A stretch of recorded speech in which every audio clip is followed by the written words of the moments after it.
एक अच्छा मौका प्रभु ने हमें दिया कि हम उसके पवित्र सन्मुख में आए और प्रभु का धन्यवाद करें।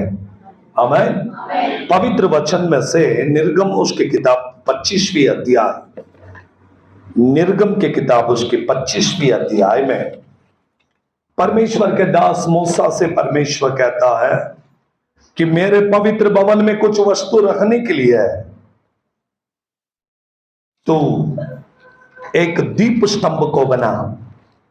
और देखेंगे हम पवित्र वचन कहती है, पढ़कर देखिए 25वीं अध्याय का 31वीं पद से लेकर आगे। और प्रायश्चित चौके सोने की एक दीवट बनवाना, सोना ढलवा। चौके सोने का, किसका? एक दीप स्तंभ को बनाना जो सोने का होना चाहिए, और वो भी उसमें कोई भी प्रकार का मिलावट ना हो। ध्यान दीजिएगा, पवित्र भवन में जितने भी वस्तुएं बनाई गई, उनमें से सब वस्तुएं लकड़ी के, और संदूक को बनाते समय लकड़ी का बनाकर उसके ऊपर सोने से मढ़ने के लिए कहा, परंतु केवल एक ही ऐसा वस्तु है जिसको बनाते समय परमेश्वर ने कहा वो चौके सोने का होना चाहिए, ओरिजिनल सोना होना चाहिए, उसमें कोई भी प्रकार की मिलावट नहीं होनी चाहिए, क्योंकि यह दीप स्तंभ है और दीप स्तंभ में बिल्कुल भी मिलावट नहीं होना चाहिए। आमीन, हालेलुया।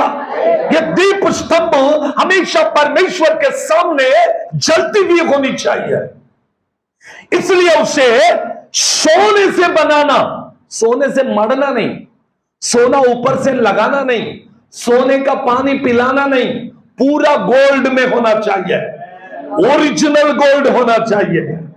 आमीन, हालेलुया। बाइबल कहती है, फिर एक बार पढ़ेंगे 31वें पद को। हाँ जी।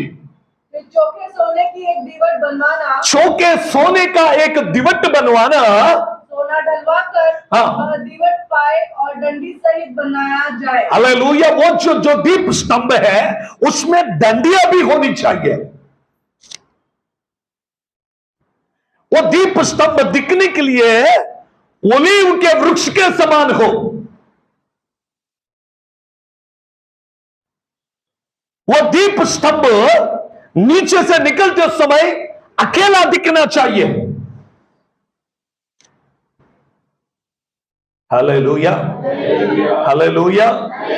बाइबल कहती है, आइए पढ़ेंगे, आगे पढ़ेंगे। हाँ, वही सहित बनाया जाए, उसको दंडी सहित बनाई जाए, उसके पुष्पकोश, गांठ और फूल सब एक ही टुकड़े के बने। Praise the Lord. उसमें पुष्प होना चाहिए, गांठ होना चाहिए और फूल भी होना चाहिए।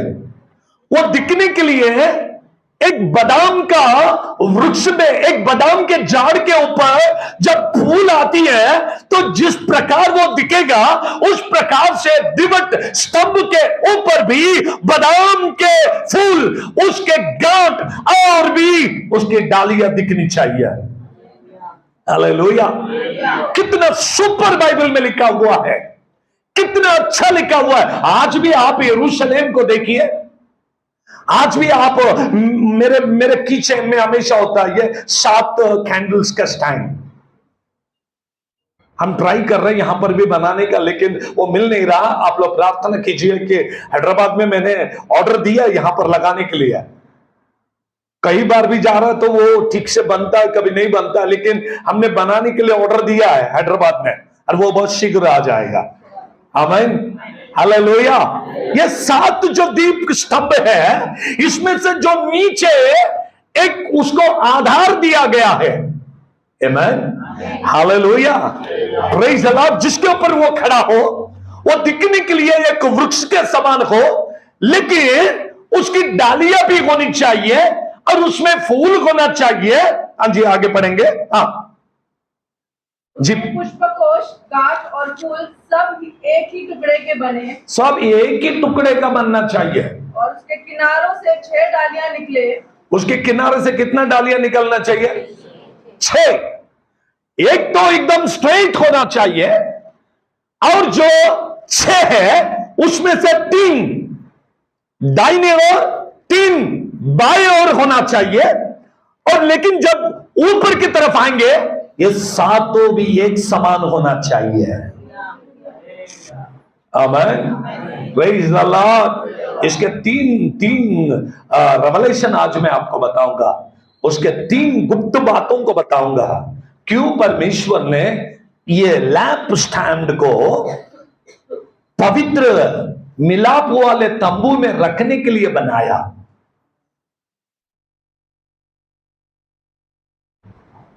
मिलाप वाले तंबू, इसका मतलब है जहां पर परमेश्वर मनुष्यों के साथ में मिलने के लिए आने वाला प्रदेश होता है, वो मिलाप वाला तंबू। और मूसा को जब परमेश्वर ने मिलाप वाला तंबू को बनाने के लिए कहा, उसमें 3 भाग बनाया। पहले भाग में आंगन, और उसके अंदर पैर धोने के लिए हौद, और बलि चढ़ाने के लिए वेदी हो। और दूसरे स्थान में जब आएंगे, वहां पर पवित्र परमेश्वर का दिव्य का स्तंभ हो। आमीन, प्रेज़ द लॉर्ड। बहुत सारे वस्तु है, अगर उसको मैं मिलाप वाले तंबू को पूरा बताते जाऊं तो बहुत समय लगेगा। आज मेरा आज का जो सब्जेक्ट है वो मिलाप वाला तंबू नहीं है। आज मेरा सब्जेक्ट है लैंप स्टैंड। हालेलुया। दिव्य स्तंभ के बारे में मुझे बताना है। वो है पवित्र स्थान में खड़ा है, और अति पवित्र स्थान में संदूक है। संदूक जहां पर है, वहां पर परमेश्वर की प्रसन्नता है। और एक आम आदमी कहां तक आ सकता है? आंगन में। और आम आदमी आंगन में आके क्या करता है? अपने पैरों को धोता, अपने आप को शुद्ध करता, अपने अर्पणों को वहां पर आंगनों में वो देते रहता है। समझ आ रही है आपको सबको? एक आम आदमी किधर तक आएगा? आंगन तक। आने के बाद वो क्या करेगा? पहले अपने आप को शुद्ध करेगा। क्या करेगा? अपने आप को शुद्ध करेगा। सेकंड स्टेप क्या करेगा? उन्होंने जो लेकर आया है वो सारी बलियों को वो वहां पर अर्पण करेगा। और बीच वाला जो स्थान है वो नित्य जलते रखने वाले दीप स्तंभ रखने वाला जगह है। नित्य जलते रखने वाला दीप स्तंभ रखने वाली जगह है। और तीसरा जो जगह है वो है अति पवित्र स्थान। वहां पर क्या है? क्या है वहां पर? संदूक। बोलिए संदूक। संदूक। कितने लोगों को संदूक के मैं सब्जेक्ट बताते समय सुन रहे थे? कितने लोगों ने सुना? Praise the Lord, hallelujah. संदूक के बारे में मैं पिछले दिनों में बहुत बढ़िया बताया हूं, आपको ध्यान में होगा। संदूक जहां पर परमेश्वर की उपस्थिति उतर कर आती है। आंगन में विश्वासी आते हैं, अति पवित्र स्थान में परमेश्वर आता है, और बीच में जो खड़ा है वो 7 दीप वाला स्तंभ है।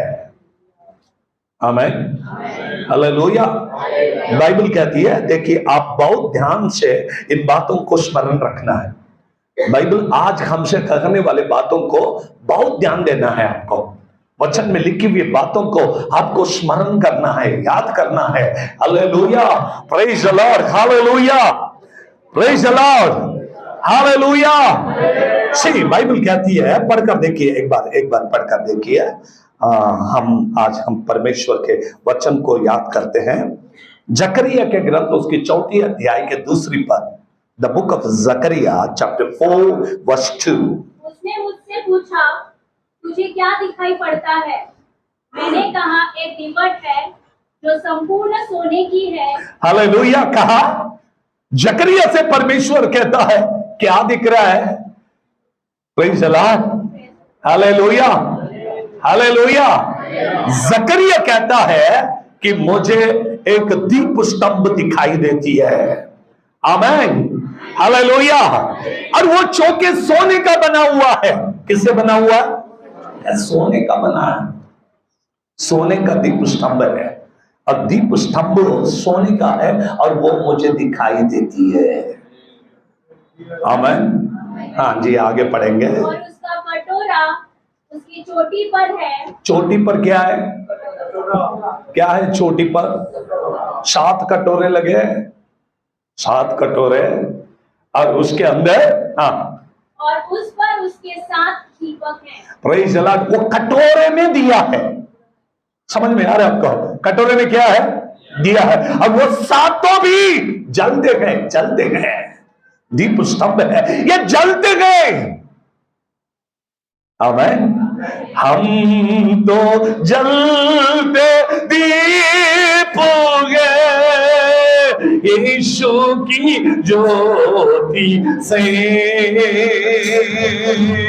जब तक हम हैं इस जगह में जलते जाना है। हम तो जलते दीप हालेलुया। ये जो दीप स्तंभ है किससे बनाया जाना चाहिए? किससे बनाया जाना चाहिए? इसमें क्या नहीं होनी चाहिए? क्यों क्यों क्यों मिलावट नहीं होना चाहिए? अब दीप स्तंभ मतलब क्या? दीप स्तंभ किसको दर्शाती है? इसलिए उसके अंदर मिलावट ना हो। The book of Revelation chapter 1 verse 12 and 20, प्रकाशित वाक्य उसके पगली अध्याय का 12 और 20वीं पद में लिखा है। उसे जो मुझसे बोल रहा था, तब मैंने जो मुझसे बोल रहा था देखने के लिए अपना मुंह फेरा, देखने के लिए अपने मुंह को फेरा, और पीछे घूमकर, और मैं पीछे घूम कर देखा, मैंने सोने की 7 दीप्ति देखी। किसको देखा? Praise the Lord. कौन से दिवट है? सोने के 7 दिवटों को देखा, और उन दिवटों के बीच, और उन दिवटों के बीच में एक मनुष्य के पुत्र को मैंने देखा। मनुष्य का पुत्र मतलब यीशु नासरी। आग के झील में जब हननिया, हजरिया, मिशाइल को डाला गया, मतलब शद्रक और मेशक और अबेदनगो को डाला गया, उनके बीच में घूमने वाले मनुष्य के पुत्र वही है मेरा यीशु नासरी। Hallelujah, praise the Lord. Bible कहती है हालेलुया। सी 12वीं पद को देखे, 12वीं पद को। मैंने उसे जो मुझसे बोल रहा था देखने के लिए अपना मुंह फेरा, और पीछे घूमकर मैंने सोने की 7 दीप्ति देखी। क्या देखी? मैं कहां जा रहा हूं आपको लेके जाऊंगा, बराबर मेरे साथ आना चाहिए आप लोग, नहीं तो आप बीच में छूट गया तो आपको बिल्कुल नहीं समझेगा। 20वीं आयत को, वचन को पढ़ेंगे। अर्थात उन 7 तारों का भेद, उन 7 तारों का भेद जिन्हें तूने मेरे दाहिने हाथ में देखा, मेरे दाहिने हाथ में जो 7 तारे तूने देखी है, और उन 7 सोने की दीवटों का भेद, और उन 7 सोने के दिवटों का भेद, वे 7 तारे, वो 7 तारे, 7 कलीसिया, और वो 7 कलीसिया है। आमीन, हालेलुया। 7 दीप मतलब 7 चर्चेस। मेरे प्रिय भाई बहन, 7 दीप। एक दीप मतलब क्या? मराठी में अच्छा गीत है, ही समयी मंडळीची। समयी मतलब टाइम नहीं, समयी मतलब दीप। हालेलुया। ही समयी मंडळीची प्रभू ठेव तुझ्या पाशी, अशी युगे युगे जळू दे तव ज्योती आत्म्याची। एक आत्मा, एक प्रभू, एक आत्मा, एक प्रभू, आम्ही एक शरीर प्रभूचे। हालेलुया, विजयाचे। हालेलुया। ही समयी मंडळीची प्रभू ठेव तुझ्या पाशी। आमेन। एक पेड़ उगता और उसमें से 6 डालियां निकलती। जो मेन वाला है वो पहले से ही है, उसके अंदर 6 निकलती है, ऊपर से 7 दिए लगे हुए हैं। बाइबल कहती है कि उसका दिया कभी भी बुझना नहीं चाहिए। Church means what? हमेशा जलते रखने वाले। चर्च का मतलब क्या? हमेशा प्रार्थना करने वाले। आमीन, प्रेज़ द लॉर्ड। यहां पर कहता है, जकरिया 4:2 में लिखा है, क्या देखता है? कहा कि वहां पर मैंने एक सोने का दीप को देखा। आमीन, हालेलुया। उसका वर्णन करते समय जैतून के वृक्ष को लिया। उसको वर्णन करते समय वो दिखने के लिए कैसा दिख रहा है? ओलिव ट्री, मतलब जैतून का वृक्ष। दिखने के लिए जैतून का वृक्ष है, फल भी जैतून के फल के जैसे हैं, उसके फूल भी जैतून के फूल के जैसे हैं। बीच बीच में गांठ होना चाहिए। मतलब क्या? Praise the Lord. जैतून के वृक्ष के जो गांठ है वो उसमें भी बननी चाहिए। वो प्लेन नहीं बनाना है, उसके अंदर गांठ भी होना चाहिए। वो चौके सोने का भी होना चाहिए। आमीन। और एक बात को बहुत अच्छा लिखा है निर्गमन उसके 25वें अध्याय में, वो शुद्ध सोने का, चौका मतलब शुद्ध सोने का। इट्स मीन्स उसके अंदर कोई भी प्रकार की मिलावट नहीं होना चाहिए। पौलुस कहता है कि हमारा संदेश, हम जो परमेश्वर के वचन को बताते हैं, इसमें कोई भी प्रकार का मिलावट नहीं होना चाहिए। आमीन, हालेलुया। आइए पढ़ेंगे कुरिन्थियों के पत्री के अंदर। कुरिन्थियों के पत्री के अंदर पौलुस कहने वाले कुछ बातों को मैं आज आप लोगों के सामने लेकर आता हूं।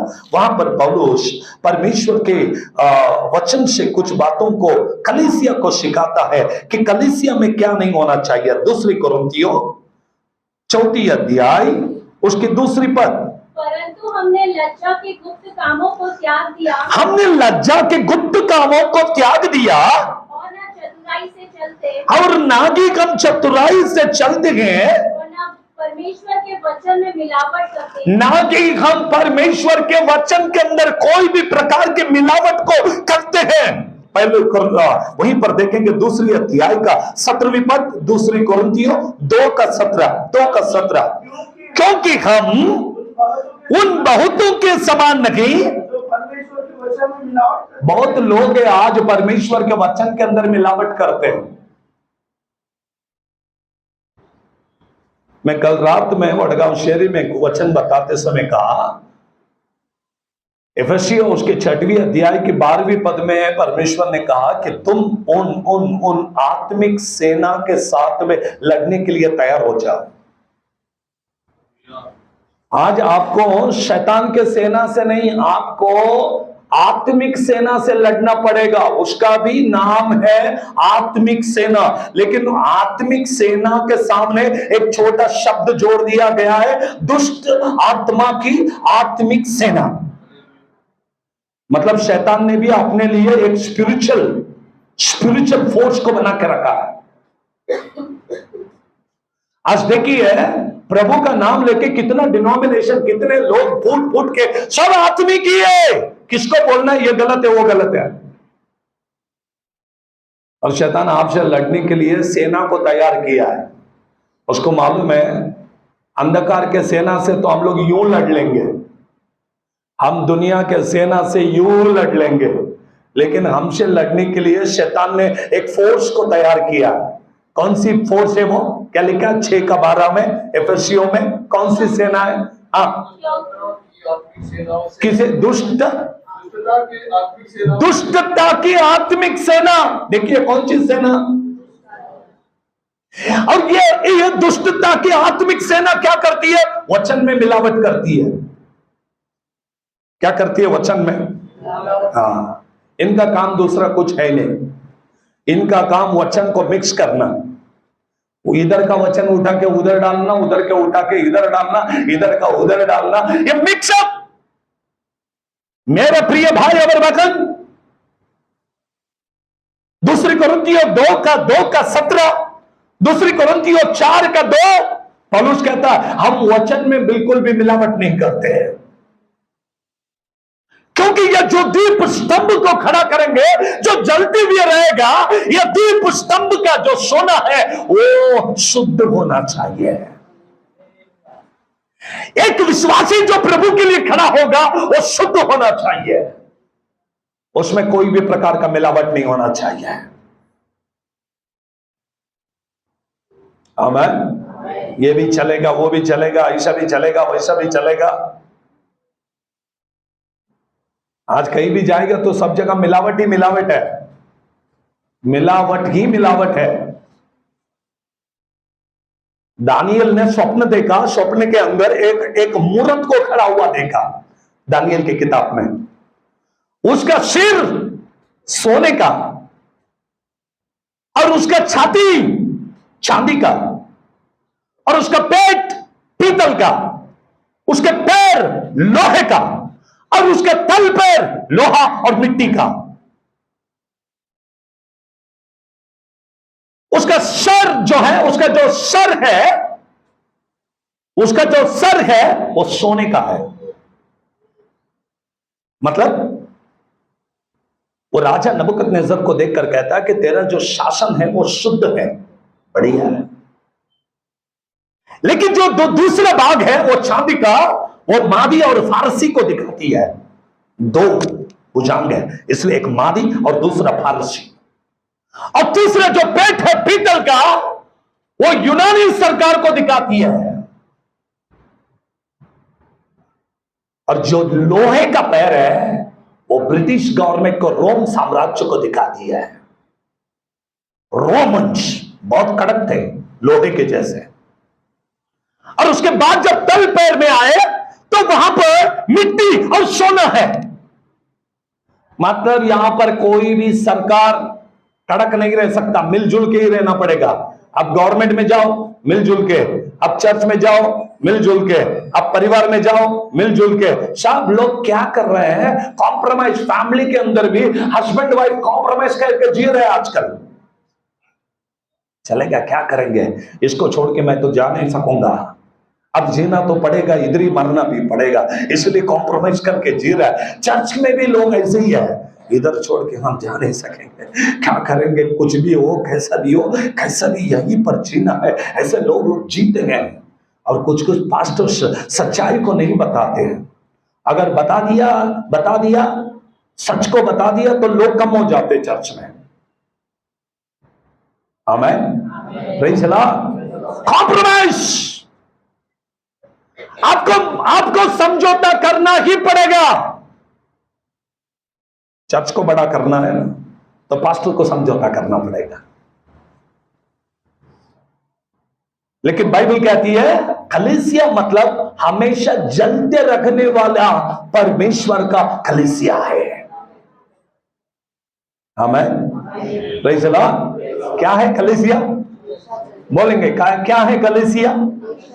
हाँ, मैं जकरिया 4:2 में कहता है कि मैंने, पढ़कर देखिए जकरिया चैप्टर 4:2 में, मैंने देखा, परमेश्वर कहता है, पढ़िए जल्दी से।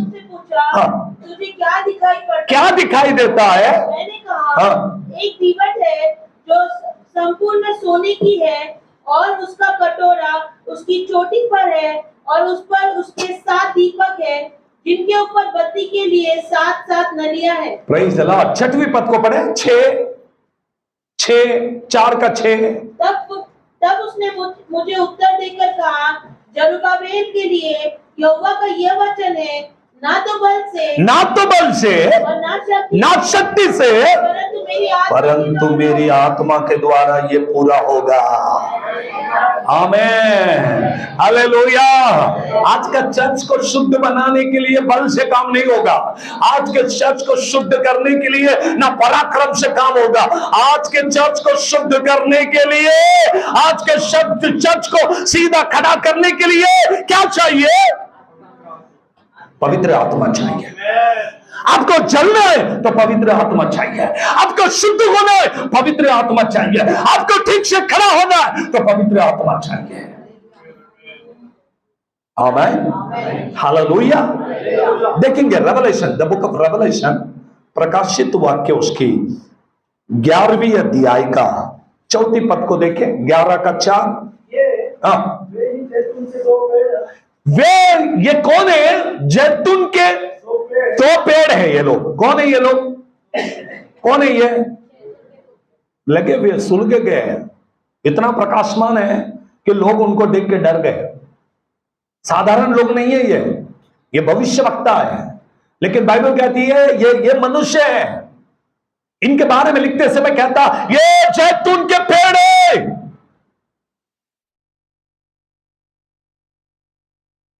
आमीन, प्रेज़ द लॉर्ड। इनको मार दिया जाएगा, 3.5 दिन तक वे रोड पर पड़े रहेंगे, इनके लाशें लोग देखेंगे। आप जानते क्यों? आज सेलफोन सबके हाथ में क्यों आया मालूम है आपको? आपके हाथ में सेलफोन क्यों है? आपके हाथ में वाईफाई और इंटरनेट क्यों है? It is only one reason. यहां पर लिखा है यहीं पर कि जब इनको मार के रोड पर फेंक दिया जाएगा, हर आंखें उनको देखेगी। इनके बॉडी उधर पड़ा होगा, लेकिन आप इंडिया में बैठ के, गांव में बैठ के, एक एक गली में बैठ के इनको देखने वाले, और ये देखने के लिए परमेश्वर का वचन पूरा होने के लिए हर एक हाथ में फोन ना कर दिया गया। परमेश्वर के हर एक भविष्यवाणी ये पूरा होने वाला है। आमीन, हालेलुया। ये तो ये जैतून के पेड़ है जो आग से लगी गई है। लोगों ने उनको देखा। ये 2 काम करते हैं, ये सूर्य चंद्र को रोक देंगे, और क्या करेंगे?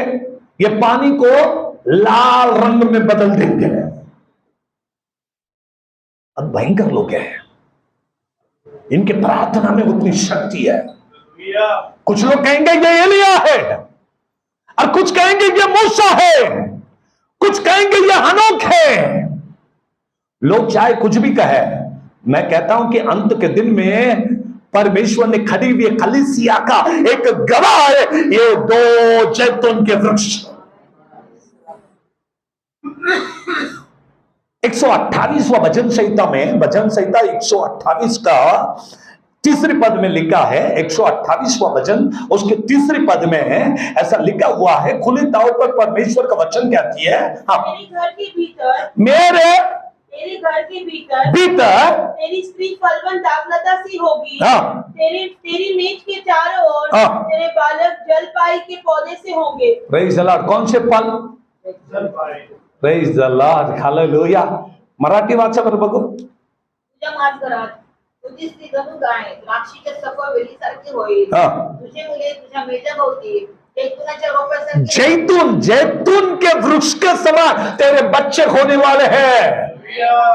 भजन संहिता 92 92 का 13, 92 वर्ष 13, 92 वर्ष 13।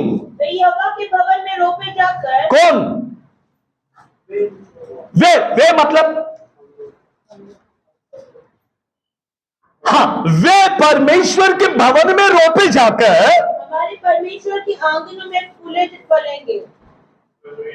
आपको मंदिर में लगना चाहिए, तभी आप फूलेंगे और फलेंगे। फूलना और फलना मतलब प्रज्वलित होना। फूलना फलना मतलब आत्मा से जलाए जाना। फूलना फलना मतलब पवित्र आत्मा में खड़ा रखना। पवित्र आत्मा की अग्नि जब हमारे ऊपर आएगी, हम सुलग जाएंगे। आमीन, हालेलुया। यह है जैतून का वृक्ष।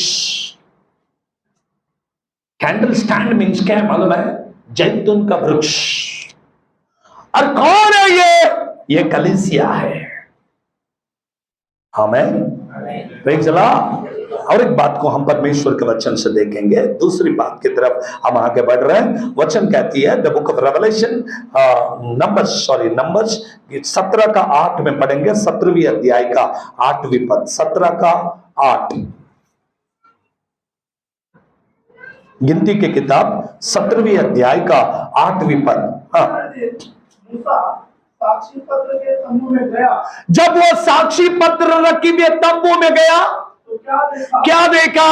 कि हारून की छड़ी लेवी के घराने की जो लेवी के वंश का था जिसमें कलियां उसमें कलियां फूट गई, अर्थात उसमें कलियां लगी, और फूल भी फूले फूल भी आए, और पके बादाम भी लगे। उसमें पका हुआ बादाम भी आ गए। आमेन।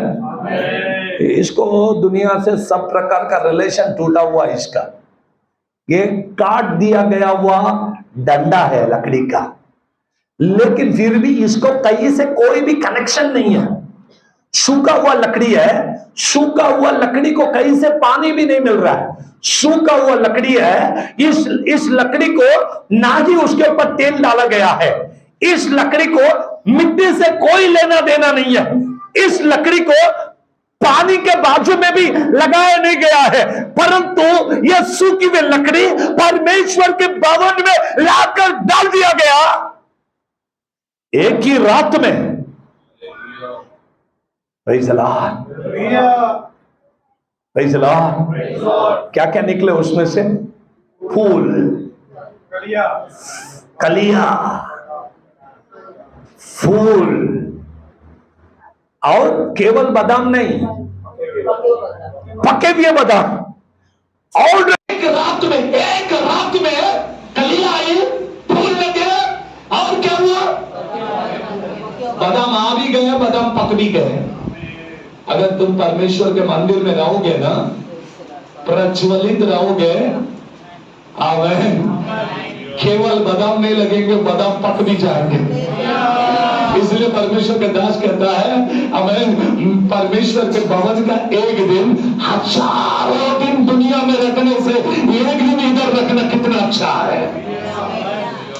कहीं भी जब आप घूम के आ जाओ, एक दिन परमेश्वर का मंदिर में बैठो, आपको पता चलेगा परमेश्वर का भवन में रखने वाले महत्व क्या है, कितना आनंद है। स्तोत्र मेरे प्रिय भाई और बहन, ये चर्च है, ये परमेश्वर की कलीसिया है। हमारे बच्चे, हमारे लोग जैतून के वृक्ष के समान परमेश्वर के मंदिर में और लगेंगे। अब ये फूलेंगे और वे फलेंगे। ये केवल बादाम नहीं लाएंगे, परंतु इनके बादाम पक भी जाएंगे, खाने का योग्य भी बन जाएगा। आमेन, हालेलुया। पढ़कर देखेंगे रेवलेशन चैप्टर 2 वर्स 1, प्रकाशित वाक्य 2वीं अध्याय का पहली पद को पढ़े।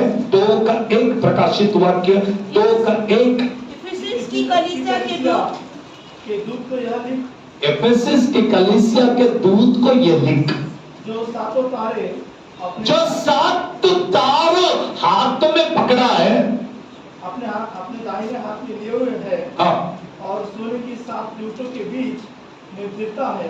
वह कहता है कि मैं तेरे काम और परिश्रम और तेरे धीरज जानता हूँ। मैं तेरे काम को जानता हूँ, मैं तेरे परिश्रम को जानता हूँ।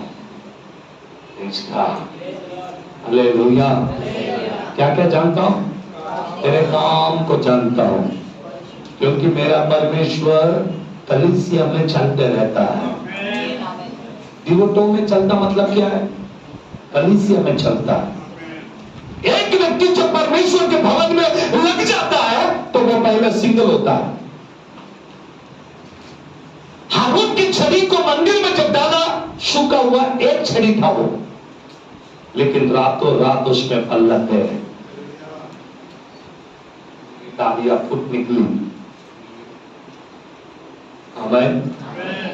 विश्वासी जब मंदिर में आता है तो सिंगल आता है। मैं सूखा हुआ हूँ, अभी मेरा कुछ नहीं है, मैं पहले बहुत प्रेयर लाइफ में था, अभी थोड़ा डिस्टर्ब हो गया हूँ, मेरे सीट से प्रेयर नहीं हो रहा। लेकिन तू सूखा भी है तो भी प्रभु तेरे अंदर बादाम ला सकता है। आमीन। लेकिन तुझे परमेश्वर के मंदिर में लगना पड़ेगा, लगना पड़ेगा। मैं ये दीप वृक्ष को देखता हूँ, और ये दीप वृक्ष का काम क्या है मालूम है? क्या काम है इसका? ये मिडिल में मीन्स व्हाट? मिडिल में मीन्स व्हाट? परमेश्वर के एक मिलाप वाला तंबू, बड़ा मिलाप वाला तंबू, उसमें 3 स्टेप, एक अति पवित्र स्थान, एक पवित्र स्थान और एक आंगन। आंगन में कौन आएंगे? विश्वासी, विश्वासी। और पवित्र स्थान में दीप वृक्ष मतलब लेवी वंशज। अति पवित्र स्थान में संदूक, जहां पर परमेश्वर खुद उपस्थित है। इनको उनको जोड़ने वाला बीच में दीप स्तंभ है। इसका काम क्या है मालूम है? नित्य चलते रहना।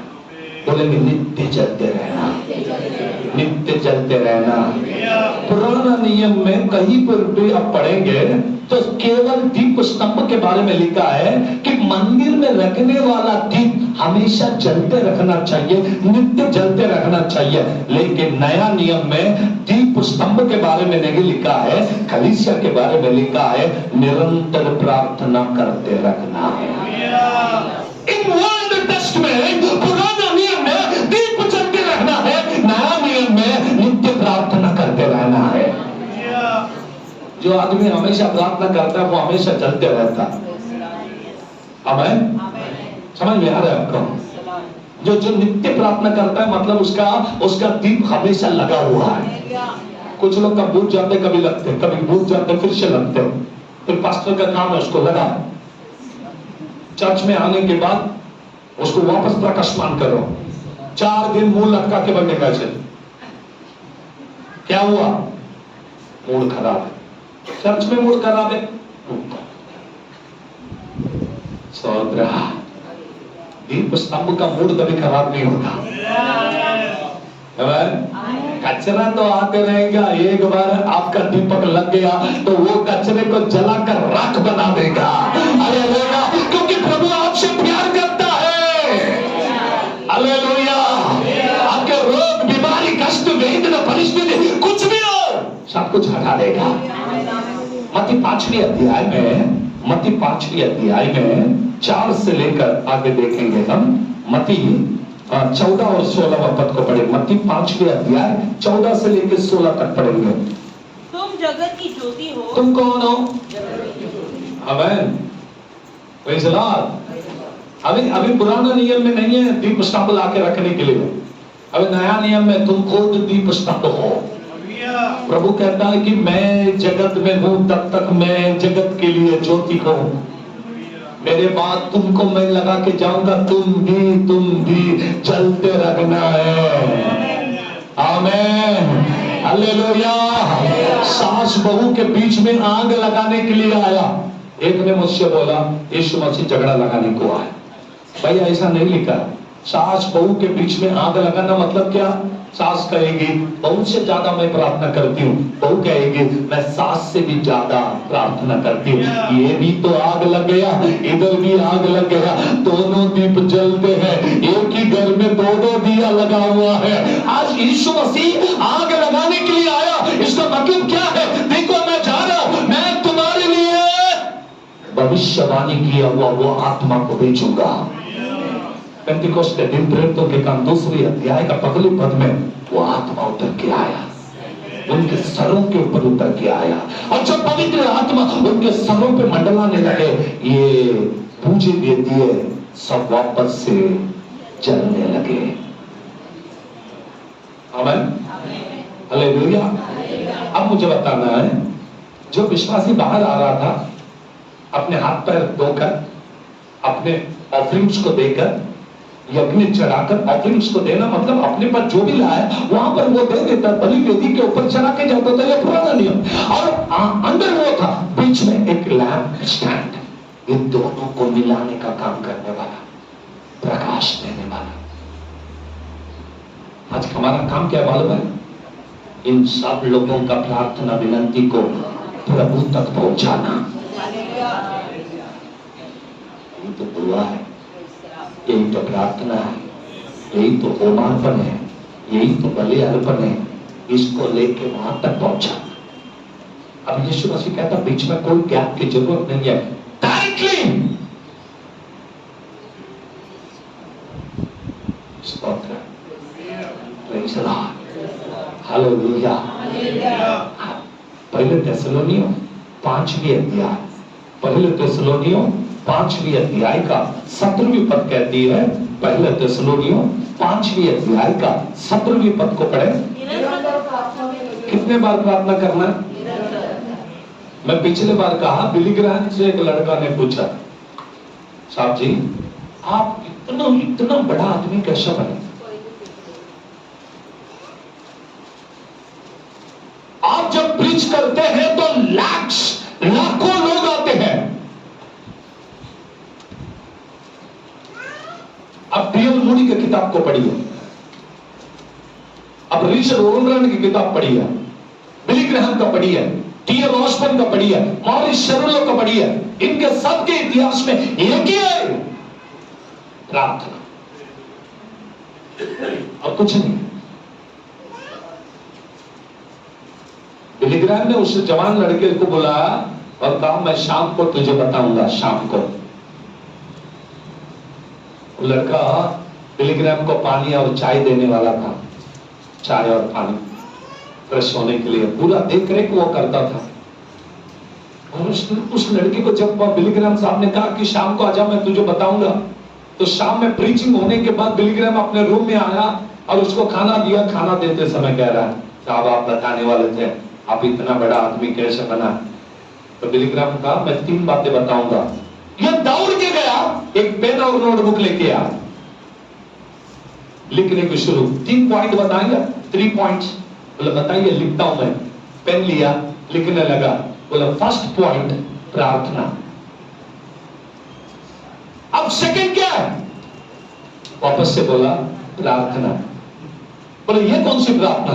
ये पहली प्रार्थना होगा, ये सेकंड स्टेप की प्रार्थना। अब तीसरा क्या? अगेन प्रार्थना। बोले केवल प्रार्थना? हाँ प्रार्थना। एक पहला प्रार्थना, दूसरी प्रार्थना, तीसरी प्रार्थना, 3 स्टेप्स की प्रार्थना होती है क्या? बिली ग्राहम ने कहा कोई स्टेप का प्रार्थना नहीं होता, प्रार्थना एक ही होता है। आपको हमेशा प्रार्थना करना है, फिर प्रार्थना करना है, फिर प्रार्थना करना है, फिर प्रार्थना करना है, सिर्फ प्रार्थना करना, सिर्फ प्रार्थना करना। मतलब क्या? हमेशा जानते रहना, जानते रहना, जानते रहना, जानते रहना। प्रभु की उपस्थिति को आप उतार दोगे। आमीन, हालेलुया। पुराने नियम में 7 दीप स्तंभ, आज के युग में हम खुद हैं। बोलेंगे हम खुद हैं। हम तो जलते दीप हैं। कौन है हम लोग? जलते। बोलेंगे कितने दीप है? एक के 7 है, 7 एक 9 है।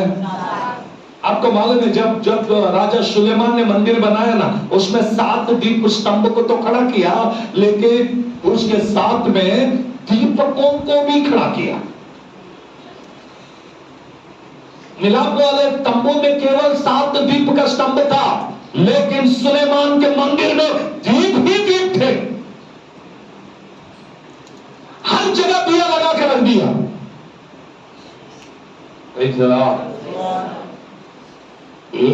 एक ओलिव का पौधा, एक ओलिव के पेड़ में से डालियां भी निकलना चाहिए। केवल अकेला चलते रहेगा तो कभी भी भूल जाएगा। इसलिए एक डाली इधर से निकली तो दूसरी यहां से निकलेगी। एक विश्वासी अपने अंदर से डालियों को निकालने वाला बनना चाहिए।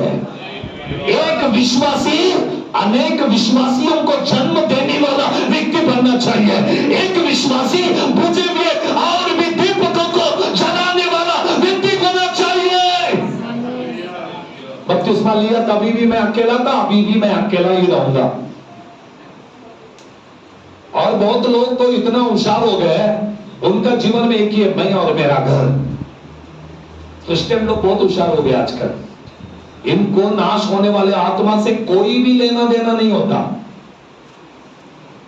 ये कभी पड़ोस वालों को भी नहीं बोलेंगे हम लोग क्रिश्चियन हैं। हम प्रभु के बच्चे बोल के पड़ोस को भी नहीं जाके बोलेंगे। अब पड़ोस वाले को भी नहीं मालूम होगा। मैं एक घर में विजिट को गया एक दिन, एक बिल्डिंग में, और मैंने उनके घर को बेल बजाया तो विश्वासी बाहर आया, और मैंने जब दरवाजा खटखटाया तो पड़ोस में और एक व्यक्ति को लगा उसका घर को खटखटाया, वो भी बाहर आया। उसने भी दरवाजा खोला, इसने भी दरवाजा खोला, इसने भी मुझे देख के प्रेज़ द लॉर्ड बोला, उसने भी प्रेज़ द लॉर्ड बोला। अब मैं डगमा गया, इधर के जाऊं कि इधर जाऊं। उसने मुझे पूछा, पास्टर साहब किधर आ? बोला इनके घर आ। अरे ये कौन है? अरे हमारा विश्वासी है। विश्वासी है? बोला हाँ विश्वासी है। हमको तो कभी मालूम ही नहीं, इनके घर में ये गीत भी नहीं सुनते, कभी प्रार्थना नहीं है, विश्वासी है। मतलब पड़ोस वाले को भी नहीं मालूम ये विश्वासी है। आज कितने ईसाई लोग ऐसे हैं जिनके अंदर पता भी नहीं चलता कि विश्वासी है। आप चलते रहेंगे तो आपका दीप जला हुआ होगा, तो अंधियारा में रखने वाले प्रकाश को पाएंगे। आमीन, हालेलुया, हालेलुया। 119वां वचन में, 119वां वचन के अंदर 105वें पद को पढ़े। 119 का 105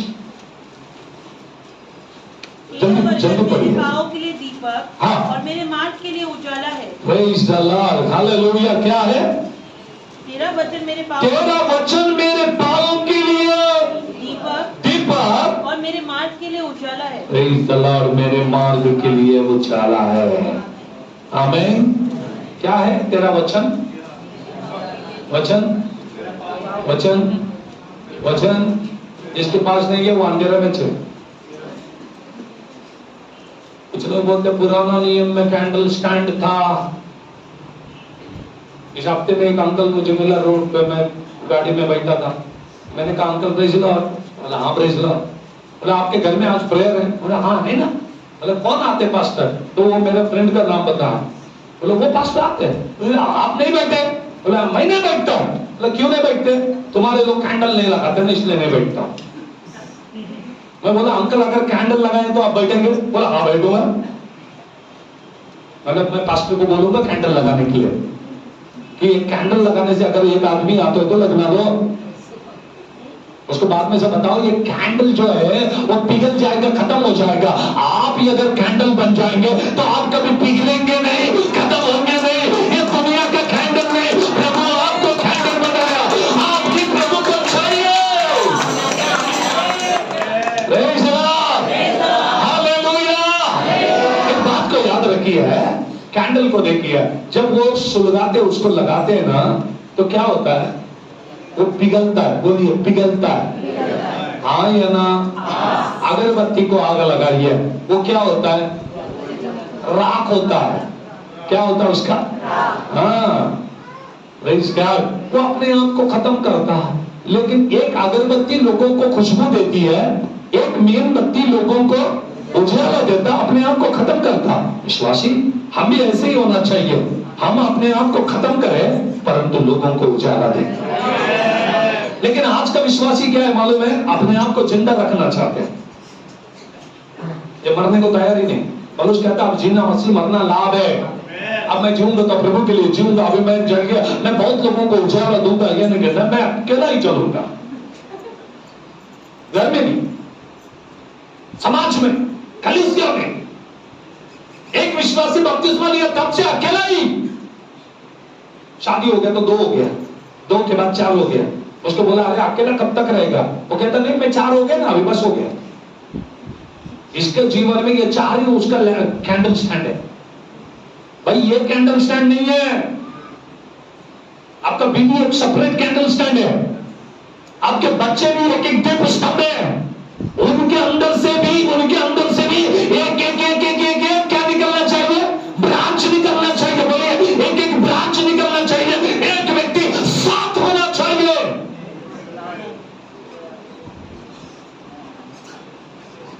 तो एक बुझ गया तो दूसरा तो लगा रहेगा। काम है वो कभी बुझने नहीं देना। टाइम नहीं है मेरे पास, नहीं तो मैं आपको बताऊं मत्ती 25वें अध्याय में 5 10 लोग निकले। जब निकले ना तो ये 5 में से बुद्धिहीन और बुद्धिमान ऐसा कोई नहीं थे। बिल्कुल 10 के 10 प्रिपेयर्ड थे। लेकिन जब उनके पास में तेल लाना भूल गया तब परमेश्वर का वचन कहते हैं कुछ बुद्धिमान और कुछ बुद्धिहीन। क्यों बुद्धिहीन? ये इतना होशियार हो गए, बोले बस हो गए, इतना ही तेल लेना है, ज्यादा लेके कोई फायदा नहीं। आज भी लोग कहते हैं इतना प्रार्थना क्यों करते हैं, इतना क्यों करने का, थोड़ा प्रार्थना चलेगा ना। 4 घंटा चर्च नहीं चाहिए, 2 घंटा चर्च बस।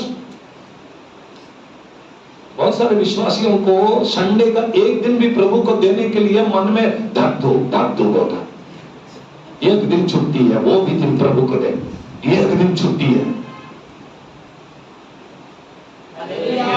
Praise the Lord, hallelujah. पिछले हफ्ते में हम लोग पिंपरी में, चर्च हमारा 3 बजे खत्म होना चाहिए, लेकिन चर्च 6 बजे खत्म हुआ। कितना बजे खत्म हुआ? एक भी विश्वासी उठ के नहीं गया। हम लोग खाना खाते खाते 7 बज गए हमको। चर्च चालू हो गया 12 बजे, खत्म हुआ 6 बजे।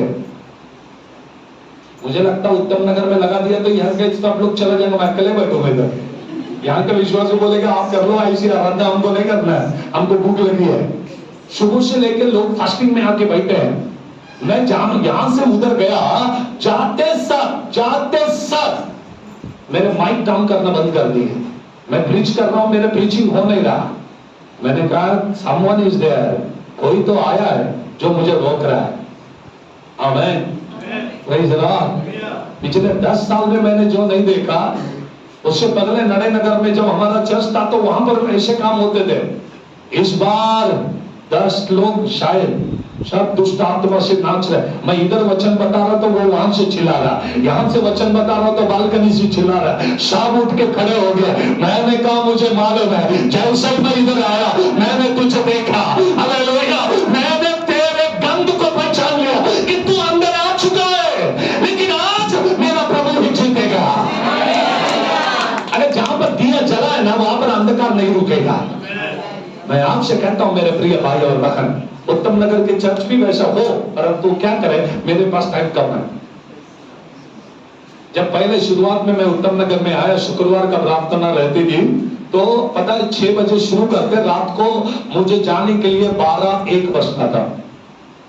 रात में 12-1 बजे मैं जाता था उत्तम नगर से, क्योंकि यहां पर भी इतने सारे दुष्ट आत्मा से पीड़ित लोगों को लेकर आते थे, रात भर छुड़ाते बैठता भाई इधर।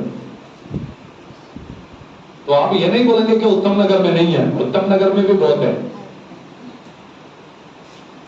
Praise the Lord, praise the Lord, hallelujah. आपको अच्छा दिया बनना है, बोलिए हमको क्या बनना चाहिए? एक दीप बनना चाहिए। बोलेंगे क्या बनना है?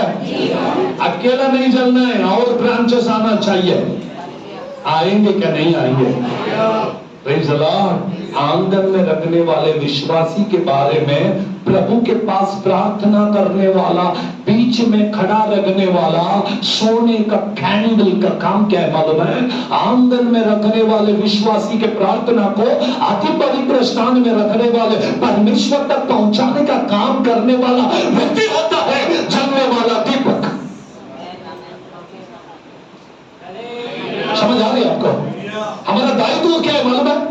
ये अन्य जाति नाश होने वाले आत्माओं के बारे में प्रभु के पास में जाकर खड़े होकर अपने आप को जानते थे प्रभु के सामने खड़ा करें और कहे प्रभु मैं इनके लिए मध्यस्थी करता हूं, मैं इनके लिए मध्यस्थी करता हूं, मैं इनके लिए खड़ा हूं। प्रभु खुद तो जल रहा है, तुम्हें कितना वेदना है, मेरी वेदना चलेगा, लेकिन मैं इनके लिए प्रार्थना करूंगा।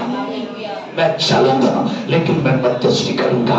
मैं दुख दूंगा लेकिन मैं प्रभु के पास जाऊंगा। जानते रहना, आपकी तकलीफ चाहे कितना भी क्यों ना हो। मुझे एक बात हमेशा याद आता है कि मेरे ससुर थे, बहुत अभी नहीं है, प्रभु में चले गए। वो हमेशा बोलते थे कि मैं आपको एक शायरी बोलूंगा। तो मैं जब भी घर पे गया सुन के बोर हो गया, लेकिन पता नहीं अभी जब भी वचन बताता हूं तो उनका वो मुहावरा याद आता मुझे। वो हमेशा कहते हैं, कहा शम्मा ने खालिक ने बनाया मुझको, कहा शम्मा ने खालिक ने बनाया मुझको, जिसके भी ताबे में गया उसने जलाया मुझको। अब जल जल कर खाक हो गया, अब क्या जलाएगा मुझको? और और जो जो से ताली खूटी बजाते थे हम देख के खुश हो जाते थे, बाबा कितना खुश हो रहा है। तभी नहीं समझा, अभी समझ में आ रहा है। हम भी प्रभु ने हमें बनाया है, हम जल जल के प्रार्थना कर करके राख हो गया हमारा। अब चलने का कोई भी उम्मीद नहीं है, अब जीने का कोई उम्मीद नहीं है। हम कैंडल स्टैंड है, हम इन लोगों के लिए मध्यस्थी करेंगे और इस प्रभु के पास जाएंगे। बोले जोर से, किनके लिए मध्यस्थी करेंगे? बोलो ना, एटलीस्ट उत्तम नगर को तो बोलो, पुणे को मत जाओ, इधर तो सुसमाचार सुनाओ। आपको क्या मालूम पास्टर फैमिली में कितना टेंशन है, आपको क्या मालूम पास्टर घर कैसा चलाना है, आपको क्या मालूम हफ्ता भर हम लोग क्या क्या सहन करते हैं। वाह, कभी कभी मुझे ऐसा लगता है इनको ही पूरा परिवार है, हमको है ही नहीं। हमें मेरा प्रभु जिसने हमें बुलाया वो विश्वास योग्य परमेश्वर। आप चलते रहो, प्रभु अद्भुत काम करते जाए। नथिंग, कुछ नहीं, घंटों घंटा प्रार्थना करो। आमेन। घुटने पे बैठो, प्रेयर करो, प्रयत्न करो, प्रार्थना करो। कैंडल स्टैंड का एक ही काम है, प्रार्थना का जीवन को बिताना है। बाइबल कहती है निरंतर प्रार्थना करना है। बोलेंगे निरंतर प्रार्थना करना है। हमारा काम क्या है? मध्यस्थी करना है। कैंडल का काम क्या था? दीप स्तंभों को मूसा ने बीच में क्यों खड़ा किया मालूम है? इसका काम है उजियाला देना, इसका काम है नित्य चलते रहना, इसका काम है इधर के लोगों को उधर तक पहुंचाना। प्रभु और विश्वासी दोनों के बीच में खड़ा रहकर रात दिन जलते रखने वाले व्यक्ति का नाम है सात दीप वाला स्तंभ। ये चौके सोना का होना चाहिए, इसमें मिलावट नहीं होना चाहिए, इसमें गड़बड़ी नहीं होना चाहिए, इसमें बिल्कुल भी कुछ नहीं, एकदम शुद्ध हो तो प्रभु आपको स्वीकार करेगा। आपके द्वारा आपके कलीसिया को स्वीकार करेगा, आपके द्वारा आपके परिवार को स्वीकार करेगा, आपके द्वारा ये उत्तम नगर को स्वीकार करेगा, आपके द्वारा आपके सभी लोग आज ब्लेस हो जाएंगे यीशु के नाम में। आनंदित लोग कहें कितने लोग जलने के लिए तैयार हैं? क्या बन के जलेंगे? दीप स्तंभ बनकर जलते रहना है, प्रभु के लिए लगे रखना है।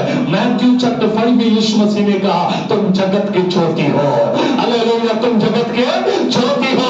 मैंने तुम्हें जिला कर रखा है, अब तुम अंधकार में नहीं रहेंगे, क्योंकि मेरा वचन तुम्हारे साथ में है। वचन हमें प्रज्वलित करता है। सभी लोग घुटने पे जाके प्रभु के पास जाके प्रार्थना करेंगे। प्रभु